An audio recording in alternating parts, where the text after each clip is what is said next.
ঢাইকা রাখো, ঢাইকা সেখান থেকে রুটি আর গোশত উঠাইয়া দিতে থাকো। 1000 সাহাবী সবাইকে দিতেছে। দিতে দিতে খোদার কসম বুখারী শরীফ হাদিস খুলে দেখেন, এগুলি সাবকের মধ্যে আমরা ছাত্রদেরকে পড়াই। 1000 সাহাবী পুরা ফুল ভরপুর খেয়েছে। ডেকের মধ্যে যা লই আইছিল এগুলি সব রয়ে গেছে।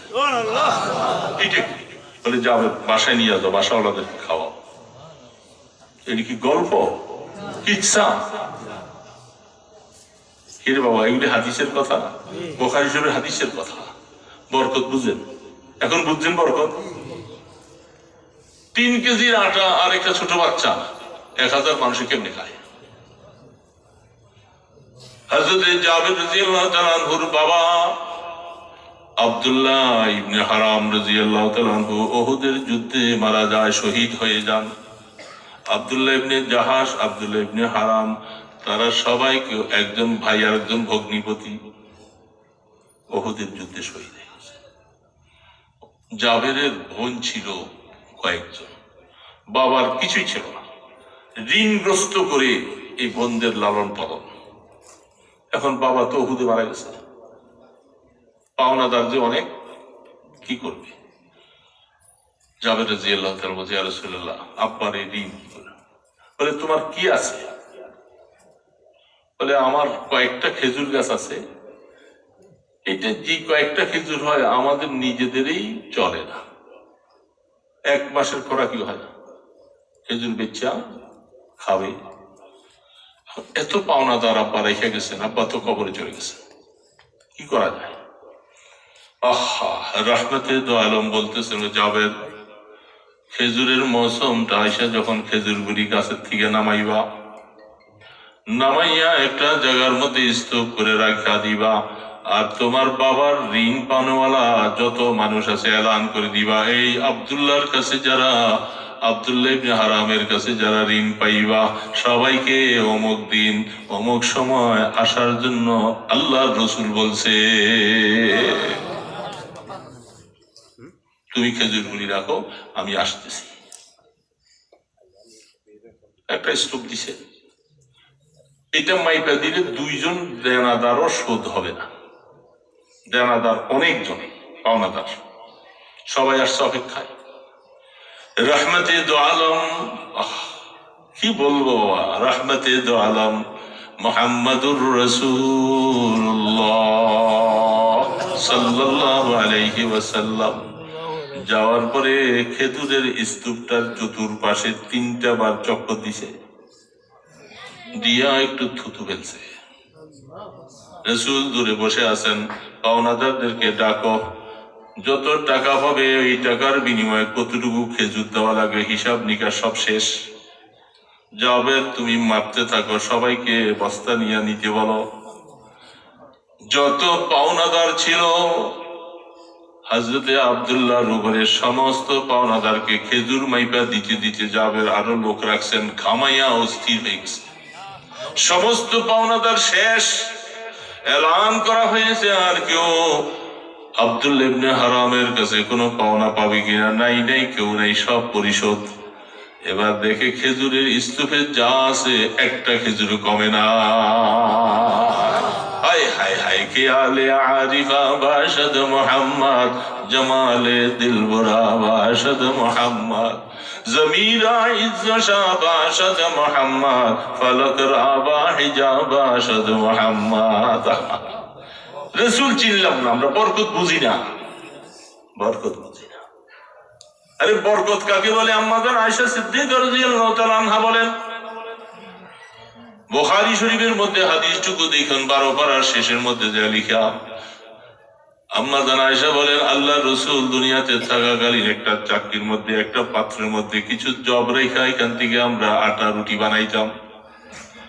রহমতে দো আলম দুনিয়া থেকে চলে গেলেন, রাসূলকে হারাইয়া আমি ওই পাত্রটার থেকে ঢাকনা থাকা অবস্থায় জব গম আইটাই না রুটি বানাই আর খাই। অনেক দিন হয়ে গেল, রুটি জব আর আটা শেষ হয় না। আমাদের আয়েশা সিদ্দিকা বলতেছে নিজে রাবি, আমি আনতেছি আর খাইতেছি। 6 মাস পার হয়ে গেল, হঠাৎ করে মনে একবার আসলো, এই এই এই এই তো সমস্যা। মনে আসলো একটু উল্টাইয়া দেখতে গেছিলাম, উল্টাইছি, বরকত শেষ। এরপরে থেকে আর আমি কি ভুলটা করছি, কি ভুল করছি। যদি আমি এটাকে উল্টাইয়া না দেখতাম, আমার মনে হয় কিয়ামত পর্যন্ত এর থেকে মানুষ নিয়ে নিয়ে আটা খাইত। বরকত বুঝেন? এখন বুঝতেছেন বাবা, বরকত বুঝেন? একিন যার কম সে বরকত তো পাবে না। যার যত একিন হবে আল্লাহর বরকত তাকে ওইভাবে দিবে। কিছু কিছু টাকা আমার হযরত নানুপুর রহমতুল্লাহ আলাইহি সফরে আসলে মাঝে মধ্যে অনেক সময় আমাদেরকে 50 টাকা, 1 টাকা, 100 টাকা হাদিয়া দিত। এই টাকাটা খরচ করতাম, এটা নিয়ে আমার বাক্সের ভিতরে ফেলে দিতাম। গণাগণির কারবার নেই, বরকত দেখতে গুইনা ফেলে তো ওই যে আয়েশা সিদ্দিকার মতো বরকত এগুলো যে গণা নেই। আল্লাহ শুকর, আমি আমার জীবনে বহু বহু উপকার পাইছি, এটা আপনাকে ভাষায় বলতে পারবো। মাদ্রাসার টাকা দুনিয়া অবস্থা, কোটি কোটি টাকা আমাদের মাদ্রাসা খরচ হয়, প্রায় 4.5 কোটি টাকা বছরে খরচ। অভাব। এখন এই যে অনেক টাকা নেই, একটা জায়গা বায়না করছি 80 লক্ষ টাকা, এই মাদ্রাসা পাশে, সামান্য টাকা পয়সা ইন্তজাম নেই, ফিকির করতেছি আর দোয়া। তো ওই আমার এই যে আপনাদের এখানে আসার আগে আমাদের প্রধান বাবুর্চিটা যেটা হঠাৎ করে মনে পড়লো, এখনই কথা বলল, তার একটা অপারেশন, সম্ভবত একটা টিউমার হয়েছে তার অন্ডকোষের ভিতরে নাকি যেন, কঠিন অবস্থা, কালকে অপারেশন করবে। আমাকে হুজুর ফোন দিয়েছিল সবার কাছে দোয়া চাওয়ার জন্য, আর যেহেতু গরিব মানুষ, যদি কেউ মনে চায় বলে গরিব মানুষটাকে কিছু উপকার করবো, তাহলে কেউ করতেও পারে। আমি ঠিক আছে, মনে থাকলে বলবো, না মনে না থাকলে দরকার নেই। তো সেখানে এইভাবে অবস্থায় আমি দেখেছি অনেক সময় আমার সমস্ত ইয়েগুলি সব আলাদা আলাদা, কোনটা আমার, কোনটা মাদ্রাসার, কোনটা এই কোন ফান্ডের, কোনটা সমস্ত টাকাগুলোর মধ্যে লেখা লেখা, এটার মধ্যে একটা কাগজ লেখা দিয়ে থাকি। কারণ আমি রাস্তায় যাই, চলে যাই, কখন মরে যাই বলা যায় না, বলতেও পারবো না যে টাকাটা অমুকের, ওটা অমুক ফান্ডের, ওটা অমুক ফান্ডের। এই জন্য প্রত্যেকটার মধ্যে কাগজ লেখা, মমতের জন্য সবসময় যে কোনো সময় ডাকা যাবে। এই জন্য আল্লাহ শুকর, আমি দেখতেছি অনেক সময় এইভাবে বরকত পাই, অনেক বরকত পাই। এত টাকা এখানে আসবে তো আমাকে ধারণা করি, আলহামদুলিল্লাহ টাকা দিচ্ছিস বরকত। কিন্তু বরকত বুঝেন না, বরকত বুঝতে হবে। আউয়ালুহু রাহমা, আল্লাহ রসুল বলেন রমজানের প্রথম 10 দিন রহমত, তৌফিকে খোদাবন্দি। 10 দিন যারা রোজা রাখার তৌফিক পাবে, পরের 10 দিনে দেখি গুনাহ করেন না, পরের 10 দিন গুনাহ মাফ। 10 দিন যদি কেউকে আল্লাহ পাক রোজা রাখার তৌফিক দান করে, অটোমেটিক সে আল্লাহর রহমত আর বরকত পাওয়ার উপযুক্ত হয়ে যায়। এদের পরের 10 দিন রোজা রাখার যখন শুরু করছে, তার গুনাহগুলি সব মাফ হইতে শুরু করছে। 10 দিন হয়ে গেল, রহমত পাইলাম আমি। 20 দিন, 10 দিনের পরে 20 দিনের দিন আমার গুনাহ মাফ। তো গুনাহ মাফ হয়ে গেলে ইতকুম মিন আযাবিন নার, অটোমেটিক জাহান্নাম থেকে নামটা কেটে দিবি। এই জন্য প্রথম 10 দিন খুব হিম্মতের সাথে রোজা রাখার জন্য যুবক বাবাদিরা চেষ্টা করবা, ইনশাআল্লাহ হিম্মত করো, সাহস করো।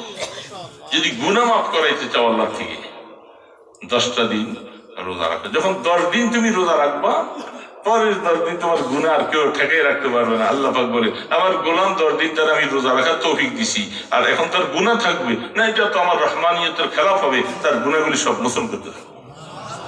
যখন গুনাহ শেষ হয়ে গেল, জাহান্নামে আবার নাম থাকবে কেন? আল্লাহ পাক বলে জাহান্নাম থেকে নামটা কেটে দাও। আল্লাহু আকবার। এই জন্য বাবাজিরা কথা শেষ।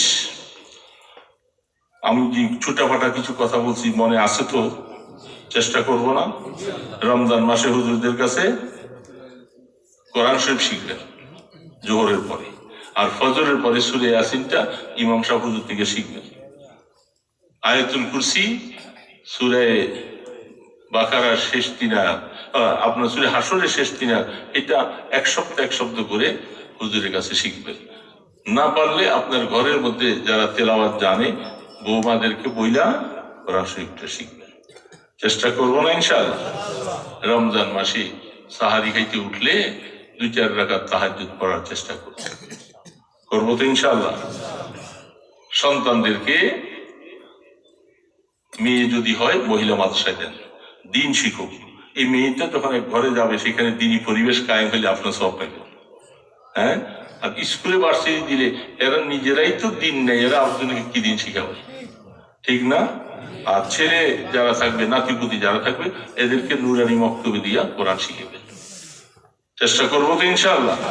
এই জন্য এই মহিলা মাদ্রাসার পক্ষে আমি জানতাম না যে কিসের প্রোগ্রাম, এখানে আইসে শুনলাম মহিলা মাদ্রাসা, এই জন্য বললাম মহিলা মাদ্রাসা ভালো দরকার আছে। এখন এদেরকে দিন শিখানো দরকার, দিন শিখান। আর নেককারদের সাথে মেয়ের আত্মীয়তার ব্যবস্থা করবেন। ফাজফুর বিজাতিদ দ্বীন, আল্লাহ রাসূল বলে, মিশকাত শরীফে হাদিস আছে, মানুষের ধন দেখে, সৌন্দর্য দেখে, বংশ দেখে, আরেকটা হলো দিন দেখে। এই 4টা জিনিস দেখেই বিবাহ শাদী করায়। রাসূল বলেন ফাজফুর বিজাতিদ দ্বীন, 4টার মধ্যে আমি রাসূল বলে দিলাম, যেখানে তুমি টাকা পয়সা কম পাইলেও যদি দিন পাও সেখানে আত্মীয়তা করো। যেখানে দিন পাইছো, একেবারে টকটকে সুন্দর না, কিছু শ্যামলা বর্ণ, সেখানে আত্মীয়তা করো, এটা তোমার ফায়দা হবে। হ্যাঁ, এই জন্য আল্লাহ রসুল হাদিস, আমার কথা, এই 4টা জিনিস দেখেই মানুষ আত্মীয়তা করে। রসুল বলেন তুমি দিনটাকে বেশি অগ্রাধিকার দিবা, দেখবা দুনিয়া তো শান্তি পাইবা, মরার পরও শান্তি পাইবা। আল্লাহ পাক যেন মেহেরবানি করে এই ভাঙাচোরা যে কথাগুলি বললাম অগোচর হলেও আল্লাহ যেন আমাদেরকে আমল করার তৌফিক দান। আমিন। আস্তাগফিরুল্লাহ আল্লাযী লা ইলাহা ইল্লা হুয়াল হাইয়ুল কাইয়্যুম ওয়া আতুবু ইলাইহি। আস্তাগফিরুল্লাহ, বলেন আস্তাগফিরুল্লাহ আল্লাযী লা ইলাহা ইল্লা হুয়াল হাইয়ুল কাইয়্যুম ওয়া আতুবু ইলাইহি। 2টা তওবা। অনেকে আস্তাগফিরুল্লাহ আল্লাযী এটা পারে না, এটা হাদিসের মধ্যে সরাসরি ইবারত। আর আমরা যেটা পড়ি আস্তাগফিরুল্লাহ রাব্বি, এটাও পড়া যাবে, অসুবিধা নেই। এটা লফজটা হাদিসের না, অর্থটা হাদিসের, মানাটা হাদিসের। এই জন্য আস্তাগফিরুল্লাহ রাব্বি মিন কুল্লি যামবিন ওয়া তুবু ইলাইহি। লা হাওলা ওয়ালা, এটা এই তওবার অংশ না, এটা ভিন্ন আমল। আপনি ভিন্নভাবে লা হাওলা ওয়ালা কুওয়াতা ইল্লা বিল্লাহ, এটা শুধু আস্তাগফিরুল্লাহর সাথে নয়, যত পারেন বেশি বেশি করে পড়বেন। সুবহানাল্লাহ, আলহামদুলিল্লাহ, লা ইলাহা ইল্লাল্লাহ, আল্লাহু আকবার, এটা মুখস্থ আছে। ফজরে 100, মাগরিবে 100 পড়ব।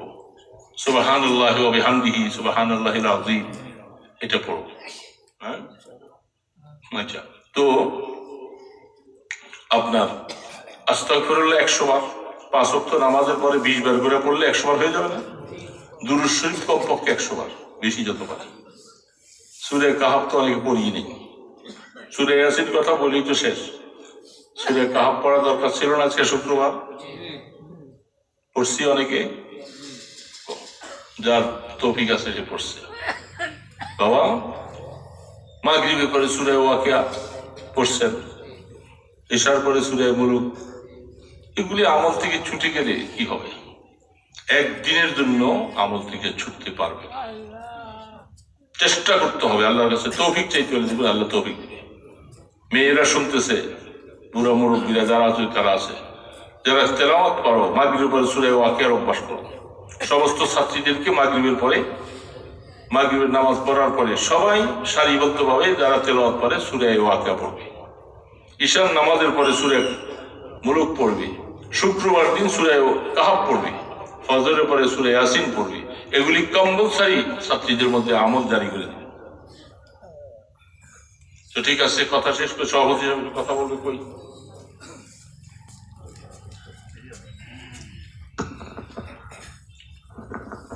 আসসালামু আলাইকুম। আমরা অনেক মূল্যবান